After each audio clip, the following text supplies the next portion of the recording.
Our next speaker is a pilot, has a master's in aerospace operations and space systems, and is a #1 best-selling author. Please help me welcome to the stage, Joy Cooper.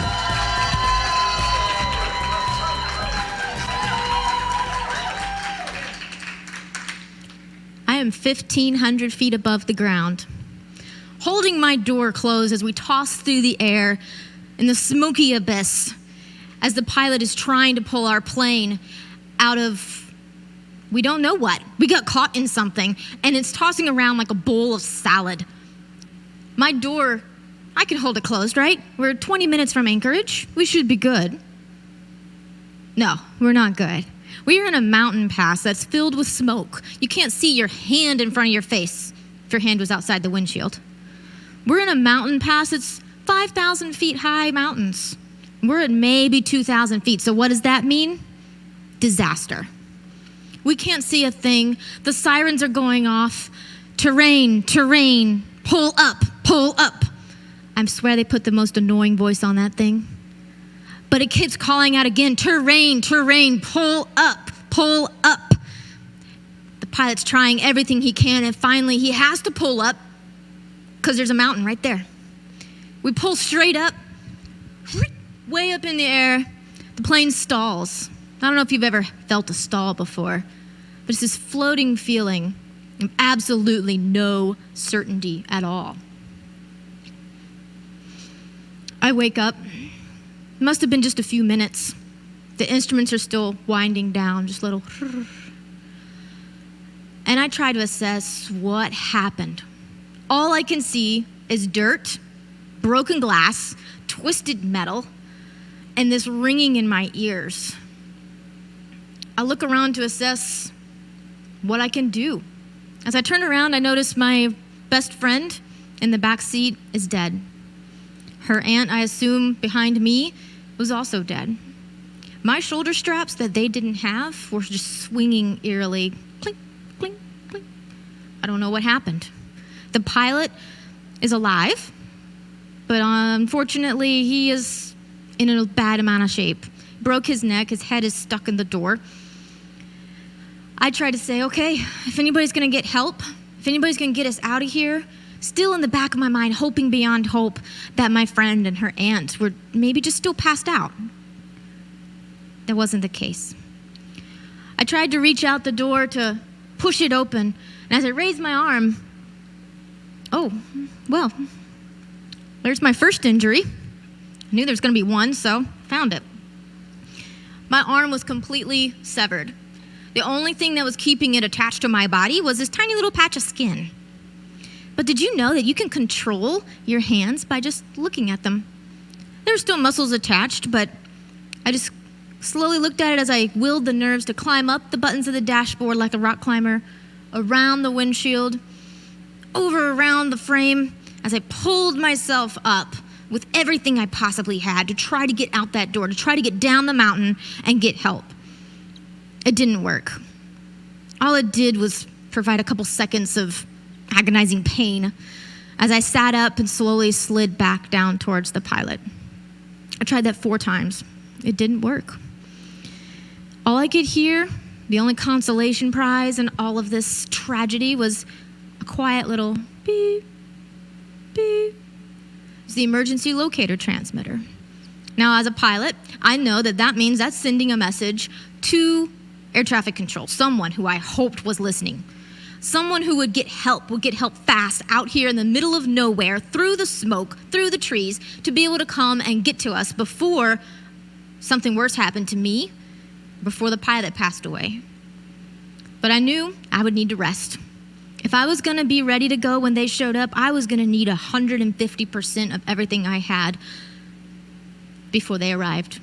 So I leaned over and did what everyone else in this situation would have done, and I took a nap.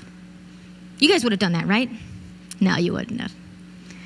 You see, that morning I was a 28-year-old, successful aviation career. I had just started my master's degree, and oftentimes I say that I would have rather crashed into a mountain than take another statistics course. I had just finished my statistics, and it was rough. Don't take that advice.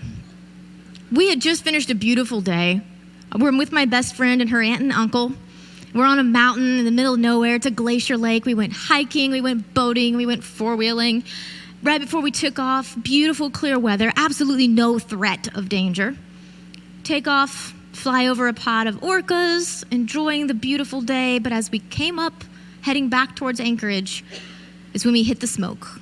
And it went from 0 to nothing. Well, that doesn't make sense. 100 to nothing in a matter of seconds. We went from being able to see all the mountains to nothing. I wake up,